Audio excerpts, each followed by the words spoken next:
Ramen, deuren, verandas? Reinaars Aluminium. Grote glaspartijen, slanke profielen en optimale isolatie. Vind je vakman op reinaars.be. In de zoo van Zwartelgoud is een jongen van 11 vrijdag zijn vinger kwijtgeraakt. Een agressieve aap nam hem te grazen om iets voor middernacht tijdens een kerstbal in het midden van de dierentuin. De knaap werd opgehaald door een ziekenwagen en 2 agenten stuurden de feestvierders naar huis. De zoo van Zwartberg fascineert mij mateloos. Ik schreef een kinderboek, gebaseerd op geruchten en verhalen, en ga nu ook op journalistiek onderzoek. De droom van dierentuindirecteur Marcel Wouters begon veelbelovend, maar liep tragisch af toen de dierentuin in de jaren 90 noodgedwongen haar deuren moest sluiten. De Limburger in Belgium is an appalling zoo by any standards. The problem is, there are no standards. Hoe kon het zover komen? Wat zijn de waargebeurde feiten achter mijn knotsgekke kinderboek? En is het mogelijk dat de waarheid fictie overtreft? Mijn naam is Lien van de Kerkhof, journalist bij Het Belang van Limburg. Samen met mijn collega Cato Poelmans onderzoek ik de geschiedenis van de legendarische dierentuin in Limburg.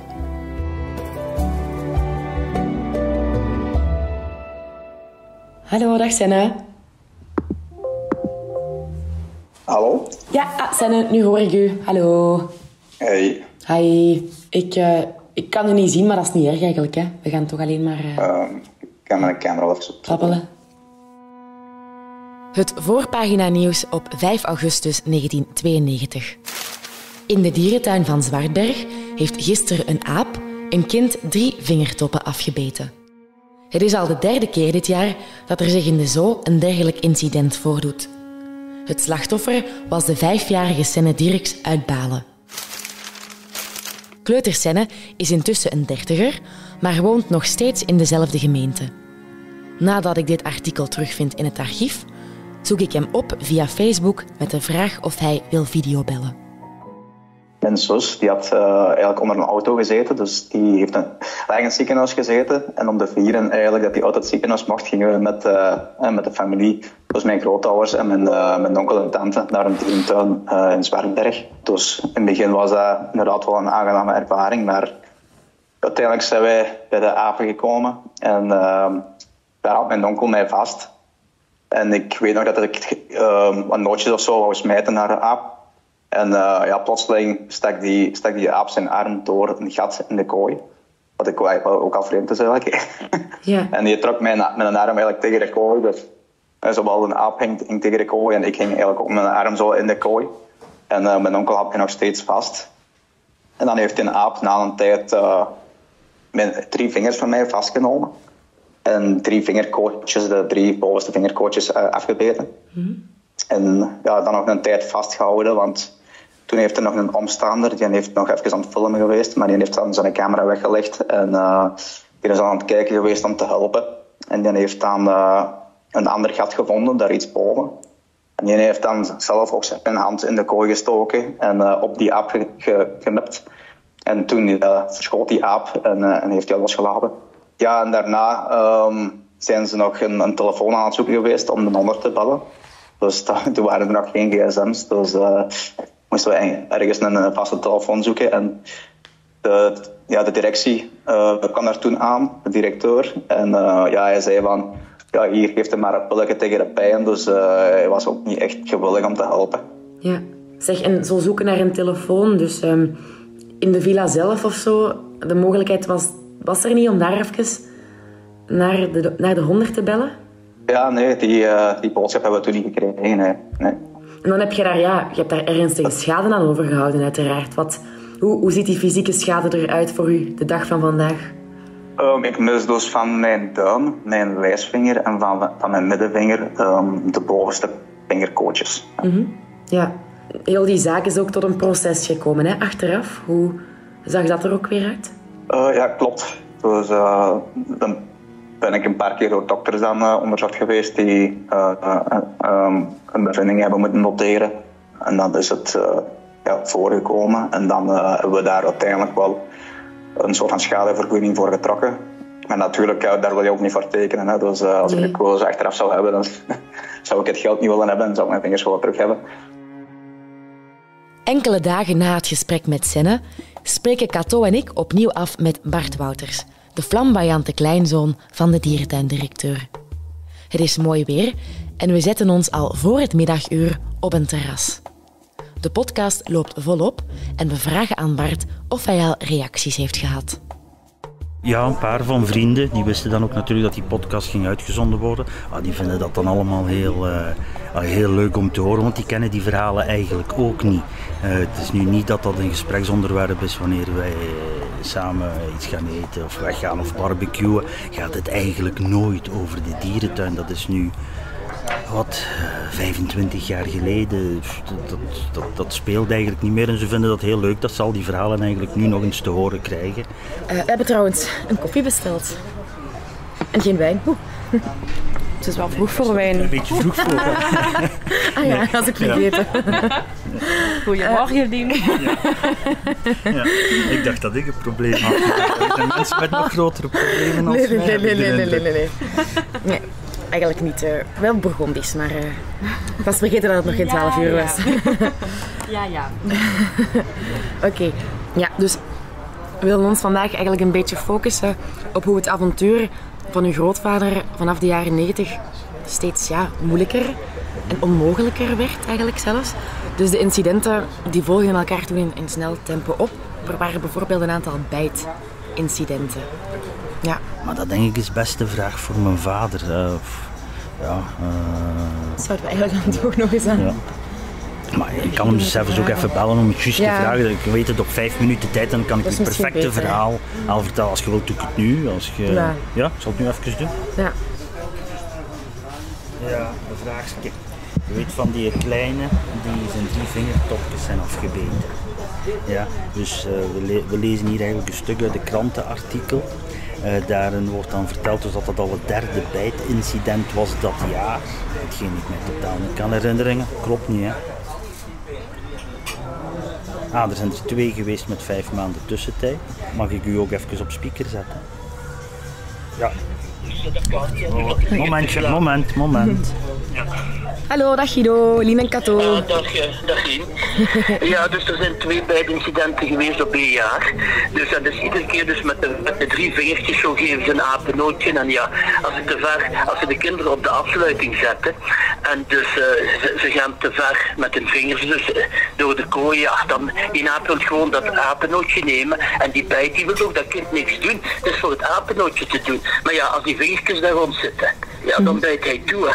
Wat dat wij ons vooral afvragen is, dus die Senne, die kleuter, hij was toen een kleuter, beweert eigenlijk dat hij na dat ongeval, dat Marcel eigenlijk niet zo goed geholpen heeft. Dat ze bijvoorbeeld niet... Ik versta u niet goed, kunt je iets harder praten? Ja. Verstaat je mij nu? Ja, nu gaat het iets beter. Ja, dus dat ze eigenlijk niet mochten bellen toen in de villa, dat ze de telefoon niet mochten gebruiken, dat Marcel eigenlijk niet zo hulpvaardig was, zegt hij. Nee, dat is flauwekul. Dat is flauwekul. Voor zover ik weet eigenlijk. Dus ik was daar op het moment, was ik dus ook niet daar. Ik kan kijken waar ik van zuigen, maar dat betwijfel ik heel sterk. Alleen kind is gebeten, waarom zouden we de telefoon niet mogen gebruiken? Dat is weer allemaal zo'n verhaaltjes rond. Ja. Dat begint allemaal zo'n eigen leven te leiden, begrijp je? Ja, oké. Men gaat dus altijd eigenlijk alles dus overdrijven. Met dat oudste jongetje, dus ik geloof niet dat dat Senne was, dat was iemand anders. Daar staat dan in de krant de arm verbrijzeld, terwijl het gewoon die 3 kootjes van die vingers zijn die beschadigd zijn. Alles begint zo een eigen leven te leiden. Goed, dan gaan we verder praten met Bart. Dat is fijn. Ja. Die moet je altijd bellen, dus dat is geen probleem. Ja, oké, heel goed. Oké, dag Lien. Het spreekt voor zich dat de familie Wouters het ongeval met kleuter Senne minimaliseert. Marcel Wouters werd voor de rechtbank veroordeeld en moest een geldboete betalen. Cato en ik vinden het hoog tijd voor een erg kritische stem. Brussel, we zijn er. Nee, het is 47. 47. Nee, was het 43? Even kijken. 43. Nog iets verder dan. Ah ja. Je gaat ons toch het juiste adres hebben doorgestuurd. Die zit toch in het stiekem in het oude hoofdkwartier. Oh, stel je voor, maar dan...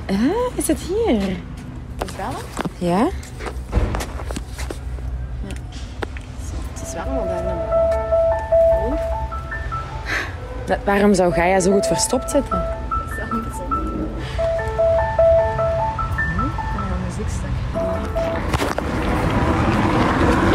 Hallo? Hallo, is dit Gaia? Ja. Ah, we hebben een afspraak met Michel van den Bos. Ja, voor een interview. Ja, voor een interview inderdaad. Ja. Oké. Samen met Cato ga ik naar het hoofdkantoor van dierenrechtenorganisatie Gaia in Brussel voor een uitgebreid interview met voorzitter Michel van den Bos. Gaia vierde recent haar 30ste verjaardag en een van hun allereerste wapenfeiten was het protest tegen de dierentuin in Zwartberg. Michel kan uren vertellen over de Limburgse zoo. We zullen dan ook een heel tijdje in de moderne vergaderzaal bij hem blijven zitten, maar hij komt wel meteen tot de kern. Wel, we kregen natuurlijk klachten binnen, hè? Net zoals over andere zootjes ongeregeld. Hè? En de zoo van Zwartberg was wel voor die tijd een grote dierentuin. Hadden enorm veel dieren die daar gehouden werden. Hè? Honderden, vele honderden. Hè? En zoals dat de normale geplogenheden waren en nu nog altijd zijn, kregen wij klachten binnen van bezoekers. Hè? Die gingen daar naar kijken, die kwamen dan bij ons terug en die zeiden, jongens, wat ik daar gezien heb, dit kan toch echt niet. Hè? En ja goed, wij werden dan gealarmeerd en dan zijn we daar eens gaan kijken en uiteraard, ja, toen constateerden wij ook hè, dat die situatie totaal ondermaats was. Dat hoe zij het aanpakten, daar in die zoo van Zwartberg, de familie Wouters dan meer bepaald en dan vooral Marcel Wouters dan, dat dit eigenlijk niet meer van deze tijd was. Dit was zo voorbijgestreefd met alle nefaste gevolgen van dien op die dieren, dat daar echt moest iets tegen ondernomen worden. Weet u eigenlijk nog wel voor klachten dat dan waren dat mensen naar jullie stuurden? Waarover ging dat dan vooral? Wel, dat ging dan bijvoorbeeld over dieren die er dus eigenlijk verschrikkelijk uitzagen, in een heel slechte conditie. Of dieren, dat waren dan, laten we zeggen, de gevorderden, die ons dat soort klachten dan meedeelden, die dan stelden, jongen, ja, die dieren, kijk, daar is achter die tralies in een kale betonnen kooi, waar die dieren dus inderdaad helemaal eigenlijk psychotische gevallen worden, gefrustreerd. Ik weet ook zeer goed dat er nog een BBC-reportage ooit is geweest over de zoo van Zwartberg, die toen dus door specialisten ter zake, dierentuin, dierenwelzijnsspecialisten dan, en dierenartsen die gespecialiseerd zijn in dierentuindieren, werd dus toen eigenlijk bestempeld als de ergste dierentuin buiten Afrika. En ik ben zelf indertijd naar Mali geweest. Ik heb daar ook een dierentuin in de hoofdstad gezien. Dat was, jongens, dat was verschrikkelijk. Maar dat was een beetje, hoe moet ik zeggen, een mini-versie van de zoo van Zwartberg. En inderdaad, de BBC overdreef echt niet, hoor. Ik moet zeggen, ik dacht dat er eerst die BBC-reportage was en dat er dan pas aandacht was bij de actievoerders. Maar daar heb ik mij dus in vergist. En jullie waren al veel eerder dan de journalisten van de BBC. Hè. Jullie hebben daar al in dat eerste jaar dat jullie bestonden een actie gevoerd rond chimpansees. Hè? Ja, het was schrijnend, hè, de situatie van die chimpansees. En moet weten, er werd promotie gemaakt in de kranten. Je las dan artikels hoe Marcel Wouters en mevrouw Wouters dan reclame maakten. Ja, we doen er alles voor en kijk eens. En die jonge chimpansees, die hadden dan kleertjes aangedaan. Hè, weet je, dat waren dan zo precies poppemiekjes. Hè. Natuurlijk, dit is echt een kwalijke zaak. Zo ga je niet om met chimpansees. Hè. En bovendien, ja, dan werden er dieren dus ook van die chimpansees, die werden dan achter tralies gehouden. Die verveelden zich te pletter. Hè. Die hadden ook niks te doen, geen verrijking, niks. Hè. En zo is daar ook iets gebeurd. Ik moet zeggen, wij probeerden dus ook de mensen duidelijk te maken, zo ga je dus geen chimpansees houden. Hè. Sowieso in principe is het al een groot probleem om chimpansees in gevangenschap te houden, maar zelfs dan. Hè. Ik herinner me nog goed dat er een paar bezoekers waren en die tegen elkaar zo over die chimpansees bezig waren. Kijk eens, nonkel Jeff. Hè. Zie je, dat vonden mensen allemaal grappig. En wat gebeurde? Je zag dus die chimpansee zijn tanden ontbloten. Hè. Nu, voor de meesten, dat lijkt dus op onze glimlach, op ons lachen. Hè. Maar bij chimpansee betekent dat iets heel anders. Dan zijn ze inderdaad heel kwaad. Dus dat is agressie dat ze tonen, zie je. En dus probeerden wij daar de mensen van dienst te maken. En toen zijn we daar ook met allerlei panelen, educatieve borden noemden we dat, want in die zoo zag je daar helemaal niks van. Mensen leerden daar niks. Wat de mensen daar leerden was alles wat fout was. Dat leerden ze dus. Hè. Ze leerden dus allerlei fantasieën over dieren, maar net wat die dieren helemaal niet zijn en hoe ze zich niet gedragen. Ze leerden eigenlijk alles wat fout was, wat het welzijn van die dieren betreft. Over chimpansees gesproken, Michel. Bongo, dat is een personage in mijn kinderboek, Chimpansee Bongo. Ook een aap waarin wij bijzonder geïnteresseerd zijn tijdens het maken van de podcast. Omdat hij inderdaad als een mensenkind werd opgevoed. Hij droeg kleertjes, hij liep daar rond, hij speelde met de kinderen.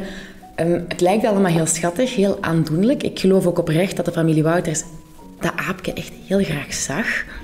Maar wat denkt jij van dat gedrag of van het feit dat een aap zo wordt opgevoed? Totaal fout. Totaal fout. Als die chimpansees nog jong zijn, kind zijn, peuter zijn, dan kan je daar zo ongeveer alles mee doen wat je wil. Bij wijze van spreken, die zijn schattig inderdaad. Die hebben die fysieke kracht nog niet. Die ze op volwassen leeftijd of op adolescentieleeftijd wel zullen hebben. En dan worden ze heel gevaarlijk voor mensen. Dus mensen gaan ze behandelen als surrogaatmensjes, surrogaatkinderen. En dan krijgen die dan kleertjes aan en dan oké. En ja, toen die apen dan inderdaad van gevaarlijker werden, ouder werden, krachtiger werden en dergelijke meer, ja, dan ging dat niet meer. Hè? Ermee gaan spelen in huis enzovoort. En dan komt ze terecht in een kooi. Hè? Hoe ze gedaan hebben en hoe ze al die jaren bezig geweest zijn, is totaal fout. Want je moet voor die chimpansee, dat is precies alsof je dus van de planeet Jupiter ineens op planeet Aarde belandt. Dus dat is een zodanig contrast, schrijnend dan. Ja, die chimp begrijpt totaal niet, wat gebeurt er hier? Hè? Waarom kan ik dat lui lekker leventje? Hè? Alles wat mijn hartje lust, hè? En uiteraard vinden die dat plezierig, hè? Maar op een gegeven moment natuurlijk, dan wordt het veel minder plezier. Dat is de lol er helemaal af. En dan krijg je dus die schrijnende situaties waar zo'n chimpansee dan totaal wars van hoe een chimp zich eigenlijk normaal gedraagt. Hè. Ja, dan komt hij daar eigenlijk van de hemel in de hel terecht. 1994. Dan verschijnt er een vernietigende undercover-reportage van de BBC. Kunt jij jullie nog voor de geest halen, de beelden? Ja. Ja, want de BBC heeft met ons ook contact opgenomen toen, ter voorbereiding van die reportage, omdat ze dus ook constant, ze hadden dus op een of andere manier dan wel, waren ze te weten gekomen dat wij daar ook mee bezig waren. En toen hebben ze dus eigenlijk om onze visie ter zaken ook gevraagd. En goed, ter voorbereiding, en dan is die reportage uitgezonden. Ja, en uiteraard, dat was dus een donderslag bij heldere hemel. Ik bedoel, de Britten, die gingen gewoon uit het dak. Hè. Die vonden dat onwaarschijnlijk schandalig, wat ze daar allemaal gezien hadden. En dan vooral die oudere dieren. Hè. Ik herinner me daar een leeuw. Hè. Natuurlijk, daar was het bij Marcel Wouters zo dat hij verdedigde zich, zoals hij altijd doet, ging altijd in defensief. En voor hem was het dus, die leeuw die is oud, en wij vinden dat we dus zo'n hoogbejaarde leeuw, we gaan toch ook geen hoogbejaarde mensen spuitje geven, dus we doen dat met dieren ook niet. Dat was dus, de leeuw in kwestie was er zodanig aan toe dat zijn leven niet meer waardig was om geleefd te worden. Dus dat dier leefde daar inderdaad op hoge leeftijd, heel hoge leeftijd, akkoord. Maar de leefomstandigheden en zijn situatie was eigenlijk behoorlijk onwaardig geworden. En daar heeft de dierenarts, de expert in dierentuindieren, die de BBC erop had afgestuurd, die heeft daar dus inderdaad een vernietigend verslag over gemaakt. Hè. Maar ook dit weer is zo'n beetje therapeutische hardnekkigheid, bij wijze van spreken. Hè. We gaan dat ten koste van wat dan ook, gaan dat dier in leven houden. Hè. En dat maakt niet uit. En dan, sommigen zouden zeggen, om in de natuur... zijn toch ook geen dierenarts om bepaald dieren uit hun lijden te verlossen. Ja, dat is zo. Maar hier zijn die dieren onder de hoede van de mens. Ze worden in gevangenschap gehouden. Dat geeft jou en verplicht jou tot verantwoordelijkheid. Waarmee ik dus bedoel, dat dit is niet de natuur, maar gevangenschap. Hè? En Marcel Wouters en co. hadden op een gegeven moment wel moeten de beslissing nemen, dit is niet meer te doen voor die leeuw. Hè. En inderdaad, we gaan die dier respectvol waardig. Hè. Maar goed, de situatie aan zich was al niet waardig in het algemeen, laat ons zeggen. Maar toch hadden ze toch hun verstand gekoppeld aan hun hart inderdaad moeten laten spreken, maar op de meest respectvolle manier er een dierenarts bij halen, die dan, zo'n leeuw wordt dan verdoofd, hè, je kent de procedure wel, in plaats van echt maar hardnekkig te blijven vasthouden, hè, aan dat leven ten koste van wat dan ook van die leeuw. Het expliciete beeld misschien even beschrijven. Dus dat ging over een heel magere, bijna uitgemergelde leeuw in een betonnen kooi eigenlijk. Hè? Zo zag het eruit. Hè? Ja. Wat dus eigenlijk de typische omgeving was voor die wilde dieren die daar dus in gevangenschap gehouden werden. Hè. Zij zeggen wel, de familie Wouters, over die beelden van de BBC, dat het allemaal getruckeerd is. Maar... Ik hoor mijn hele dierenactivistencarrière niet anders. Hè. De schrijnende beelden, die verschrikkelijke beelden waar heel België van op zijn achterste poten stond, zelfs tot ver in Europa en nog buiten Europa enzovoort.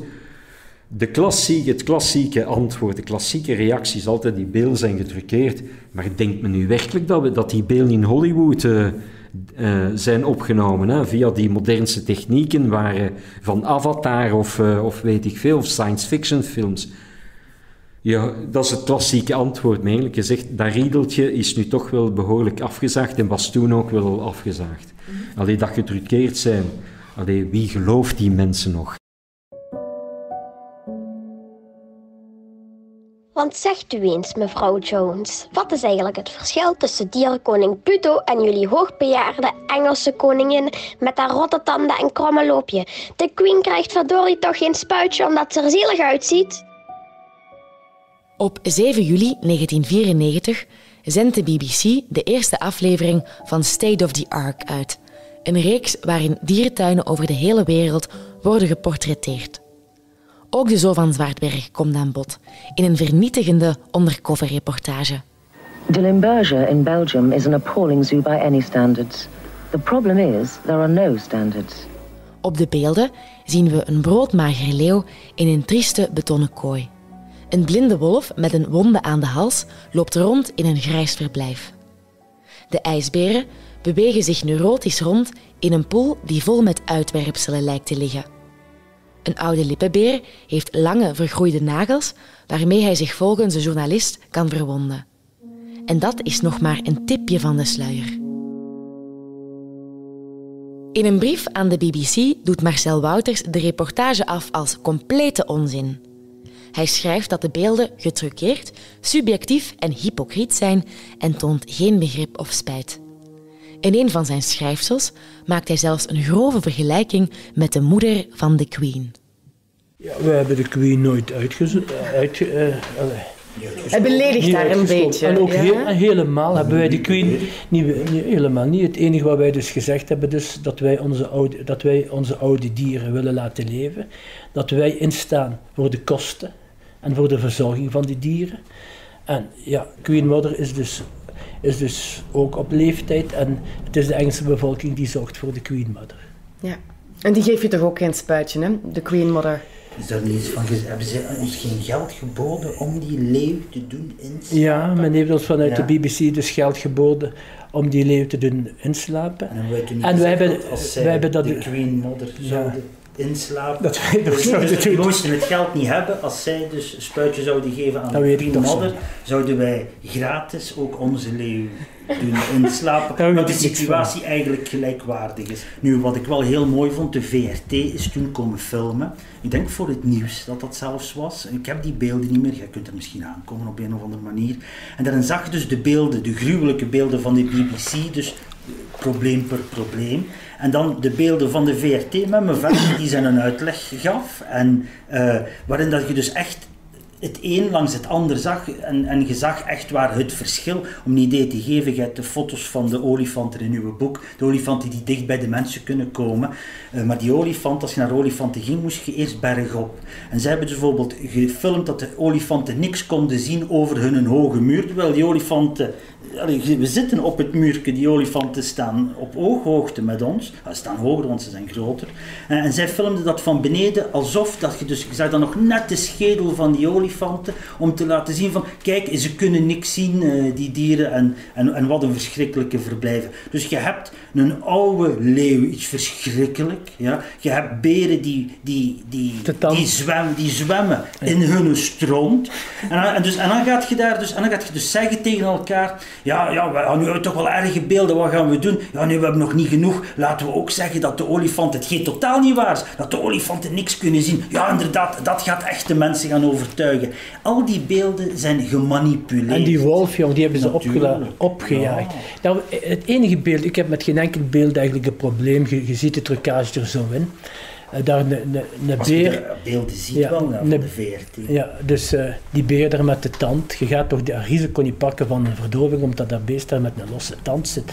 In de natuur ook. Hij bijt gewoon op een stuk vlees en ja, die tand schiet misschien los tot daar. Die tand is hij ook verloren, want ik heb hem een tijd bijgehouden. In een plasticje heb ik hem bijgehouden. Ik denk niet dat ik hem hetzelfde met die klauwen van de lippenberen. Hè. Dat vonden ze ook gevaarlijk. En dan zeiden jullie, we gaan die toch niet verdoven om hem bij te knippen? Ja, maar bijknippen, die moesten zelfs niet bijgeknippen worden. Dus die beren die hebben van hun eigen die zo gekromde nagels. Dat is omdat ze kunnen klimmen, omdat ze termietenheuvels dus uithalen. Die zijn volledig normaal. Er was totaal geen vergroeiing. Let op, wanneer moet je ingrijpen? Als een nagel dus echt in het bed van de poot dus ingroeit, dan moet je natuurlijk verdoven. Het beest kan niet meer stappen, dan die nagel gaat altijd maar dieper. Maar je ziet heel duidelijk op de foto's, je ziet dat die lange nagels hebben. Maar ja, de gewone burger weet dat allemaal niet. Dus echt een trucage geweest, dus het is krankzinnig.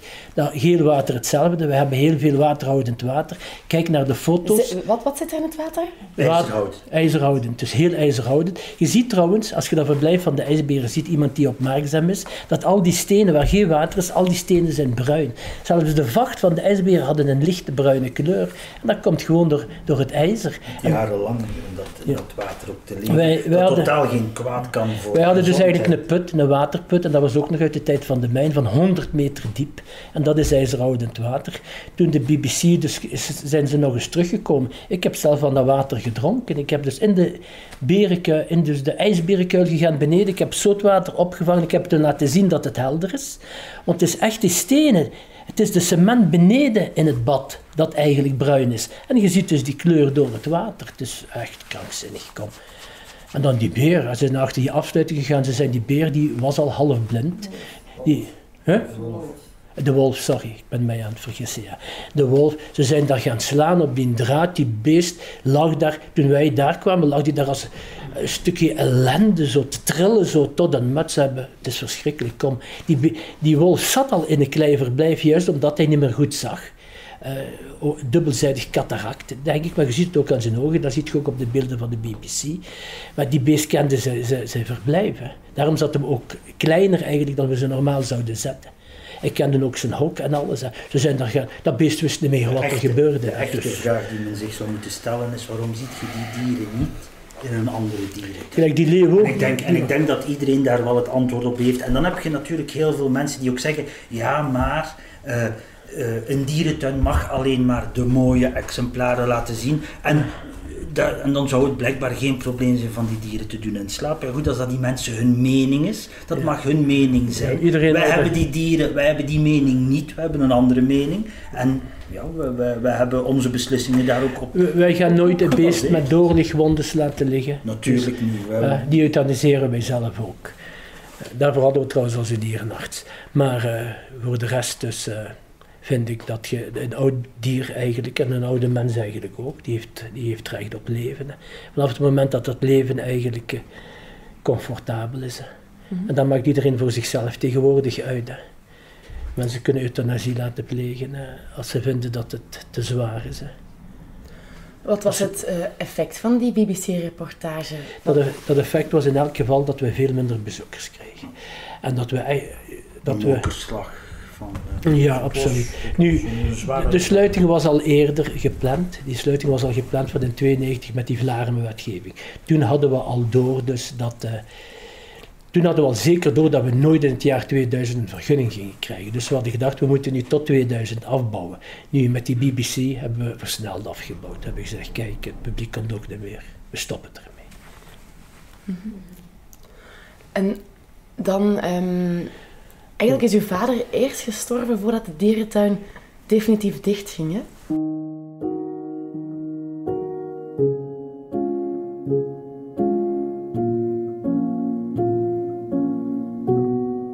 Dat er van alles fout gelopen is in de Zoo van Zwaardberg is duidelijk. Maar tot op de dag van vandaag heeft de familie Wouters nog steeds moeite met kritische stemmen. In die mate zelfs dat ze de reportage van een gerenommeerde journalistieke instelling afdoen als nepnieuws avant la lettre. Of de beelden daadwerkelijk getruckeerd zijn, kunnen wij niet checken.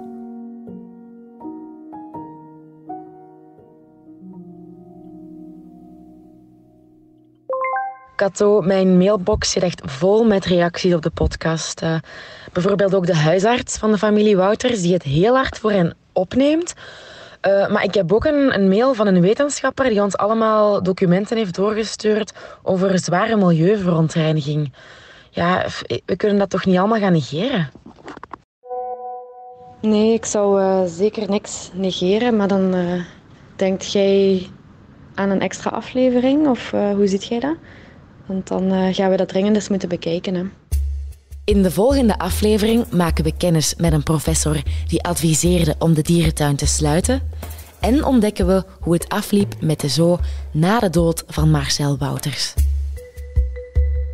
Dit was de Zoo van Zwaardberg, een productie van Het Belang van Limburg in samenwerking met de buren. Reacties op deze aflevering zijn welkom op podcast@hetbelangvanlimburg.be. Vond je deze aflevering leuk? Abonneer je dan op de reeks De Zoo van Zwaardberg in je favoriete podcast-app en laat een review na. Zo vinden ook andere mensen gemakkelijk de weg naar deze podcast. Benieuwd naar meer nieuws en verhalen uit onze provincie? Ontdek onze voordelige leesformules op hbvl.be/voordelig.